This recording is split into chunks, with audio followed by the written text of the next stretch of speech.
ìṣẹ́gun tí í ṣe ọjọ́ Tuesday ọ̀sẹ̀ tá nínú èyí èyí tí í ṣe ọjọ́ keje nínú oṣù kẹwàá ọdún tá a wà yìí the 7th of October 2025 ó ní ìpàdé àkọ́kọ́ tí àwọn ìgbìmọ̀ alákòóso ẹgbẹ́ òṣèlú African Democratic Congress ADC ìyẹn National Working Committee of African Democratic Congress inú máa wáyé ní ìlú Àbújá tó sì jẹ́ pé níṣe ni àwọn adarí ẹgbẹ́ òṣèlú ADC tuntun ọ̀hún níṣe òní wọ́n jíròrò lórí ètò ìdìbò ààrẹ ọdún 2027 àti àyípadà tí wọ́n yóò mú bá ètò ìṣèjọba lórílẹ̀‐èdè Nàìjíríà bí wọ́n bá gbàjọba. Yàrá ti pé lógúnjọ́ oṣù kẹta ọdún tá a wà yìí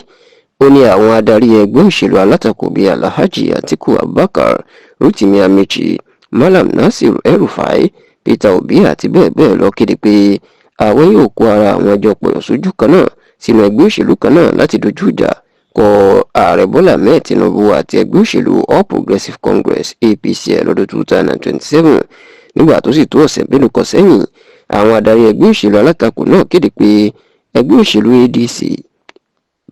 làwọn yóò kó àwọn jọ sí láti fi gbàjọba kúrò lọ́wọ́ Tinubu lọ́dún 2027. ṣá o ní kété tó kéde eléyìí ó ní alága àgbà ẹgbẹ́ òṣèlú ADC ọ̀gbẹ́ni Rafunwosu ló máa kéde ipò òun ti fi ipò òun sílẹ̀ gẹ́gẹ́ bí alága. Gbogbo àwọn táwọn sì jọ ń tukọ̀ ẹgbẹ́ òṣèlú ADC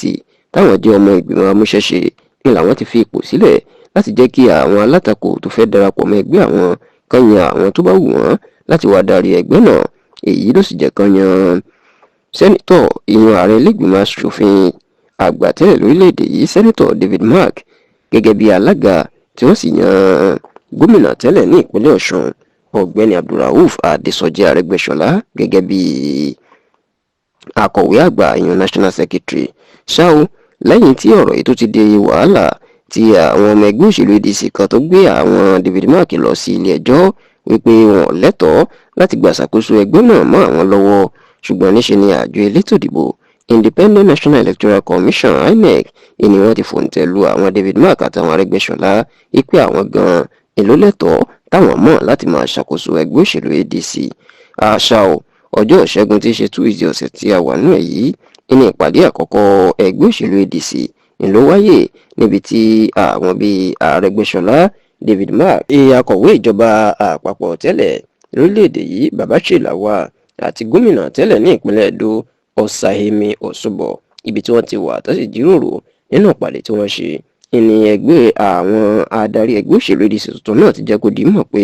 gbogbo ohun tó bá gbà ni làwọn yóò fún un láti gba ìjọba lọ́dún 2027, ṣùgbọ́n wọ́n á jẹ́ kó di mọ̀ pé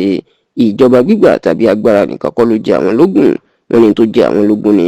bí ayé àwọn ọmọ Nàìjíríà yóò ṣe dára tí àwọn yóò sì tó ṣe gbogbo nǹkan tí ó yàtọ̀ létòlétò síbi ẹgbẹ́ òṣèlú APC àtàwọn míì bá ṣe ń ṣe, àti pé